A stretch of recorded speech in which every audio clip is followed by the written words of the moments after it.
जय माँ शूली। मैं बिंदिया ठाकुर स्वागत करती हूँ आपका मेरी आज की होम ब्लॉग में। हाँ जी, क्या बोलती है सर्दी? शायद यही कि अभी सूखे ही सबको सताऊंगी, सर्दी खांसी को और बढ़ाऊंगी। 3 महीनों से बारिश नहीं हुई है। रोज़ सुबह मौसम अपडेट देखकर भी तो अब निराशा ही हाथ लगने लगी है, क्योंकि जो भी अभी तक के पूर्वानुमान थे ना मौसम विभाग के, सब फेल होते हुए नज़र आ रहे हैं।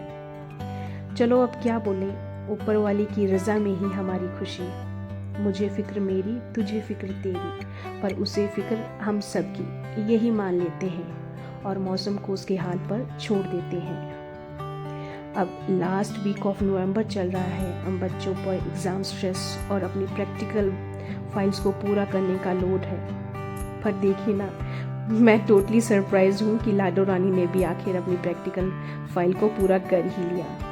दिन तो बहुत लगे बट रिजल्ट बेहद खूबसूरत। सो वेल डन माय लाडो रानी, कीप इट अप बेटा, I am proud of you. अब चाय के बाद सुबह नाश्ते में सफ़ेद छोले बनाने की तैयारी रात को ही कर ली थी। रात को भिगोकर सुबह बॉईल कर लिए थे। इसी बीच माता जी मुझे ना धनिया की जड़ से दोबारा उगा धनिया दिखाने आई। देखिए ना कितना फ्रेश और ग्रीन लग रहा है।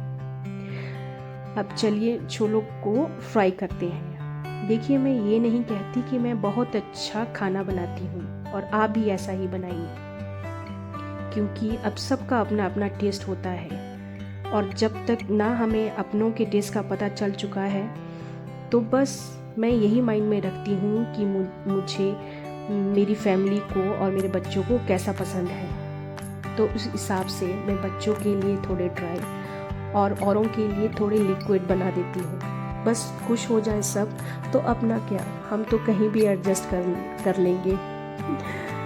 अब आज मंगलवार है तो हम चले अपनी शूलिनी मैया के दरबार। अपनी नहीं, हम सब की शूलिनी मैया के दरबार। मशरूम चौक पर थोड़ा सा ट्रैफिक था, पर कोई ना, पहुँच गए थे हम भी अपने ठिकाने पर। अब देखो ना, मंदिर में ये सभी लोग किसी आदेश से ही तो आए हैं। अच्छा, आप बताइए कब कब जाते हैं मंदिर? अब रंजू मैम जी से तो अक्सर माँ के दरबार में ही मुलाकात होती है।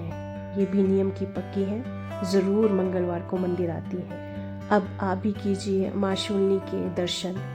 माँ आप सब पे खूब कृपा बनाए रखे और जो आपके लिए सही हो वही करें।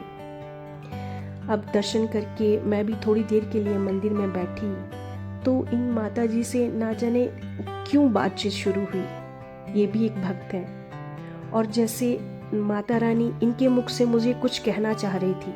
पता है, बातों ही बातों में ये कह रही थी कि किसी से कोई उम्मीद ना करो, अपनी उम्मीद खुद बनो। सच में ये मेरे लिए शूलिनी माता का आशीर्वाद हो जैसे, जो इन माता जी के मुख से मुझे पता चला, क्योंकि माता किसी को तो जरिया बनाएगी ना हम तक अपने आदेश पहुंचाने के लिए। तो यही मानकर खुश हूँ कि माता ने अपना आशीर्वाद मुझ तक पहुंचा दिया। कभी कभी जीवन में कुछ ऐसी बातें होती हैं जो हमें सिर्फ इशारा देती हैं कि किस तरफ जाना है।